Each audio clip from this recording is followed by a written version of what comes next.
Hello student, welcome है आपका हमारे YouTube channel Uttarakhand education diary में। तो आज हमारी उत्तराखंड सामान्य अध्ययन के अंतर्गत क्लास 44 होगी। इसके पहले की क्लासें अगर आपने नहीं देखी हैं तो आप उन्हें ज़रूर देखिएगा। ये सभी क्लासें आगामी आने वाले जो ग्रुप सी एग्ज़ाम है उनके लिए काफ़ी महत्वपूर्ण हैं। तो आपका स्कोर क्या रहा कमेंट बॉक्स में ज़रूर बताइएगा। तो चलिए शुरू करते हैं आज की क्लास को।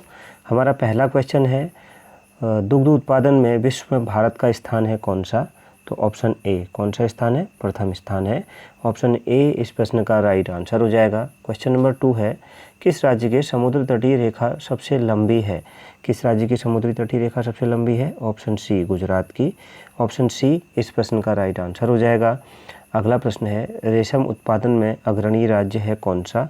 तो रेशम उत्पादन में अग्रणी राज्य ऑप्शन डी कर्नाटक है। ऑप्शन डी इस प्रश्न का राइट आंसर हो जाएगा। अगला प्रश्न है, मुगल वंश में कुल कितने शासकों ने शासन किया था? तो कितने शासकों ने किया था? ऑप्शन सी 15 शासकों ने। तो ऑप्शन सी इस प्रश्न का राइट आंसर हो जाएगा। मुगल वंश में कितने शासकों ने शासन किया था? ऑप्शन सी 15 शासकों ने शासन किया था। पांचवा प्रश्न है, दक्षिण अफ्रीका की राजधानी कहाँ पर स्थित है? तो कहाँ पर स्थित है? ऑप्शन ए प्रिटोरिया में स्थित है। ऑप्शन ए इस प्रश्न का राइट आंसर हो जाएगा। अगला प्रश्न है, क्वेश्चन नंबर 6, औरंगजेब का उत्तराधिकारी कौन था? तो औरंगजेब का उत्तराधिकारी कौन था? तो ऑप्शन बी बहादुर शाह जफर प्रथम था। कौन? औरंगजेब का उत्तराधिकारी बहादुर शाह प्रथम था। और अंतिम मुगल बादशाह भी कौन था? बहादुर शाह द्वितीय या अंतिम मुगल बादशाह था। तो इस प्रश्न का राइट आंसर क्या हो जाएगा? Option B. अगला प्रश्न है क्वेश्चन नंबर 7, काफ़ी महत्वपूर्ण प्रश्न है। दक्षिण अफ्रीका की मुद्रा क्या है? तो क्या है? ऑप्शन डी रैंड दक्षिण अफ्रीका की मुद्रा है। ऑप्शन डी इस प्रश्न का राइट आंसर हो जाएगा। और हमारा अगला प्रश्न है क्वेश्चन नंबर 8, संविधान सभा के प्रथम स्थायी अध्यक्ष कौन थे? तो संविधान सभा के प्रथम स्थायी अध्यक्ष कौन थे? Option B doctor Rajendra Prasad थे। ऑप्शन बी इस प्रश्न का राइट आंसर हो जाएगा। अगला प्रश्न है क्वेश्चन नंबर 9, अमृतसर नगर की स्थापना किस सिख गुरु के द्वारा की गई थी? तो ऑप्शन बी गुरु रामदास के द्वारा की गई थी। ऑप्शन बी इस प्रश्न का राइट आंसर हो जाएगा। और अगला प्रश्न है, जिस कारण से पृथ्वी पर दिन एवं रात होती हैं वह कारण कौन सा है? तो ऑप्शन ए पृथ्वी के घूर्णन से होती हैं। ऑप्शन ए इस प्रश्न का राइट आंसर हो जाएगा। अगला प्रश्न है, इंडियन नेवल एकेडमी कहाँ पर स्थित है? 11वां प्रश्न है, कहाँ पर स्थित है? तो ऑप्शन बी कोचीन में स्थित है। ऑप्शन बी इस प्रश्न का राइट आंसर होगा। 12वां प्रश्न है, नेटवेस्ट ट्रॉफी का संबंध किस खेल से है? तो नेटवेस्ट ट्रॉफी का संबंध किस खेल से है? ऑप्शन सी क्रिकेट से। ऑप्शन सी इस प्रश्न का राइट आंसर हो जाएगा। देखते हैं अगला प्रश्न, क्वेश्चन नंबर 13 है। 13वां प्रश्न है, दिल्ली से पहले भारत की राजधानी कहाँ थी? तो ऑप्शन डी कोलकाता में थी। ऑप्शन डी इस प्रश्न का राइट आंसर हो जाएगा। कोलकाता 1911 में दिल्ली दरबार में घोषणा की गई थी। 1911 में जो दरबार हुआ था अंग्रेज़ों के समय में, तो उस दरबार में इसकी घोषणा की गई थी। तो वहाँ पे एक दरबार का आयोजन किया जाता था, तो उस दरबार में इस चीज़ की घोषणा की गई और उसके बाद राजधानी को कहाँ स्थानांतरित कर दिया गया? कोलकाता से दिल्ली में स्थानांतरित कर दिया गया था। ध्यान रखिएगा 1911 में इस दरबार में घोषणा की गई थी इसकी, और इसी में बंगाल विभाजन जो था उसको रद्द भी किया गया था इसी दरबार में। अगला प्रश्न है, भारत का राष्ट्रीय चिन्ह क्या है? तो भारत का राष्ट्रीय चिन्ह क्या है? ऑप्शन सी अशोक चक्र है। ऑप्शन सी इस प्रश्न का राइट आंसर हो जाएगा। अगला प्रश्न है, प्रोटेस्टेंट धर्म के संस्थापक किसे माना जाता है? किसे माना जाता है? Option A Martin Luther king को। ऑप्शन ए इस प्रश्न का राइट आंसर हो जाएगा। अगला प्रश्न है, किस महाद्वीप को अंध महाद्वीप या अंध महादेश या महाद्वीप के नाम से जाना जाता है? 16वां प्रश्न है, तो ऑप्शन बी इस प्रश्न का राइट आंसर हो जाएगा। अफ्रीका को जाना जाता है। अगला प्रश्न है, आदि ग्रंथ के संकलनकर्ता कौन है? तो आदि ग्रंथ के संकलनकर्ता ऑप्शन सी गुरु अर्जुन देव जी हैं। कौन है? गुरु अर्जुन देव जी आदि ग्रंथ के संकलनकर्ता हैं। ऑप्शन सी इस प्रश्न का राइट आंसर होगा। अगला प्रश्न है, अंतिम मुगल बादशाह कौन था? तो अंतिम मुगल बादशाह कौन था? बहादुर शाह जफर द्वितीय। बहादुर शाह इसका नाम है और जफर इसकी उपाधि थी।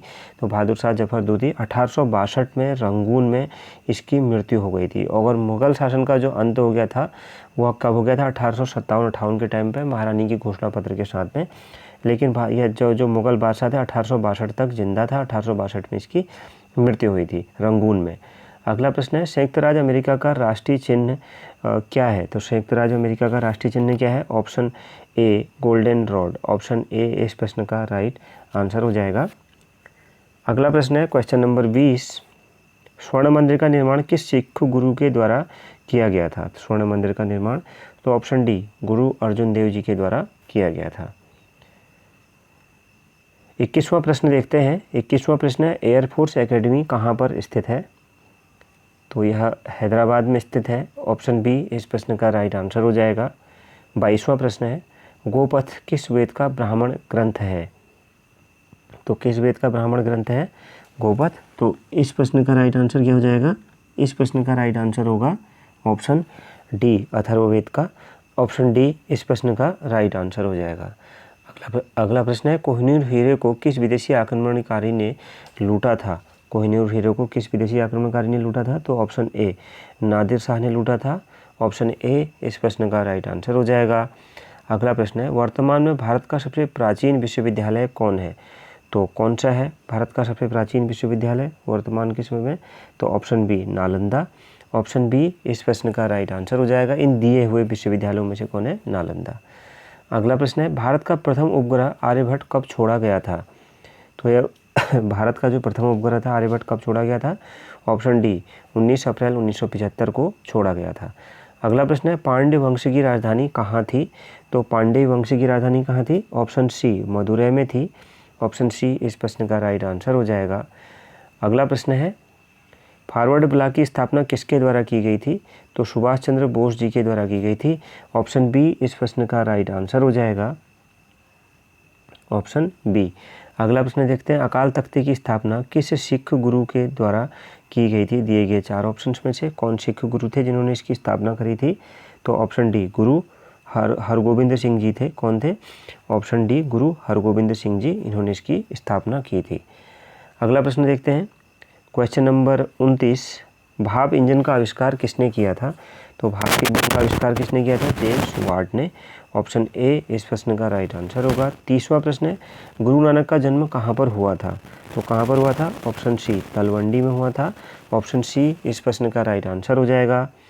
अगला प्रश्न है खालसा पंथ की स्थापना किसने किया था? तो खालसा पंथ की स्थापना किसने किया था? तो ऑप्शन बी गुरु गोविंद सिंह जी ने किया था। ऑप्शन बी इस प्रश्न का भी राइट आंसर हो जाएगा। 32वां प्रश्न है कोहिनूर हीरे को किसने लूटा था? तो कोहिनूर हीरे को किसने लूटा था? ऑप्शन बी नादिर शाह ने लूटा था। ऑप्शन बी इस प्रश्न का राइट आंसर हो जाएगा। अगला प्रश्न है गुरुमुखी लिपि के जन्मदाता किसे माना जाता है? तो गुरुमुखी लिपि के जन्मदाता किसे माना जाता है? तो इस प्रश्न का राइट आंसर हो जाएगा ऑप्शन सी गुरु अंगद को। 34वां प्रश्न है गौतम बुद्ध का संबंध किस कुल से है? तो किस कुल से है गौतम बुद्ध का संबंध? तो इनका संबंध है शाक्य कुल से। शाक्य मुनि भी इनको कहा जाता था इसीलिए। तो ऑप्शन ए इस प्रश्न का राइट आंसर हो जाएगा शाक्य कुल। अगला प्रश्न है सामवेद का उपवेद है कौन है? तो सामवेद का उपवेद कौन सा है? 35वां प्रश्न है। ऑप्शन सी गंधर्ववेद है। ऑप्शन सी इस प्रश्न का राइट आंसर हो जाएगा। अगला प्रश्न है 36वां अजमेर की स्थापना किसने की थी? तो अजमेर की स्थापना किसने की थी? 36वां प्रश्न है। ऑप्शन ए अजय पाल ने की थी। ऑप्शन ए इस प्रश्न का राइट आंसर हो जाएगा। 37वां प्रश्न है सूर्य के ताप को मापने के लिए किसका प्रयोग किया जाता है? तो किसका प्रयोग किया जाता है? ऑप्शन बी पायरोमीटर का प्रयोग किया जाता है। अगला प्रश्न है question number 38, defence services staff college कहाँ है? तो इस प्रश्न का राइट आंसर हो जाएगा ऑप्शन डी वेलिंगटन में स्थित है। डिफेंस सर्विसेज स्टाफ कॉलेज कहाँ है? तो इस प्रश्न का राइट आंसर क्या होगा? वेलिंगटन में। अगला प्रश्न है क्वेश्चन नंबर 39, राष्ट्रकूट की राजधानी कहाँ थी? तो राष्ट्रकूट की राजधानी कहाँ थी? ऑप्शन बी मान्य खेट में थी। अगला प्रश्न है वाटर लिली किस देश के राष्ट्रीय चिन्ह है? तो वाटर लिली किस देश का राष्ट्रीय चिन्ह है? तो इस प्रश्न का राइट आंसर क्या हो जाएगा? ऑप्शन डी बांग्लादेश का राष्ट्रीय चिन्ह है। अगला प्रश्न है क्वेश्चन नंबर 41, दंड संहिता की धारा 302 किससे संबंधित है? तो किससे संबंधित है यह? ऑप्शन ए हत्या से संबंधित है। ऑप्शन ए इस प्रश्न का राइट आंसर हो जाएगा।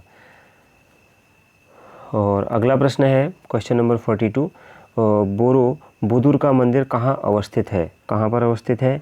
तो ऑप्शन ए यह जावा में अवस्थित है। ऑप्शन ए इस प्रश्न का राइट आंसर हो जाएगा। अगला प्रश्न है क्वेश्चन नंबर 43, डेनमार्क का राष्ट्रीय चिन्ह क्या है? तो डेनमार्क का राष्ट्रीय चिन्ह क्या है? ऑप्शन सी समुद्र तट है। ऑप्शन सी इस प्रश्न का राइट आंसर हो जाएगा। तो ये थी हमारी आज की क्लास। आपका स्कोर क्या रहा कमेंट बॉक्स में ज़रूर बताइएगा। मिलते हैं नेक्स्ट क्लास में। Thank you very much.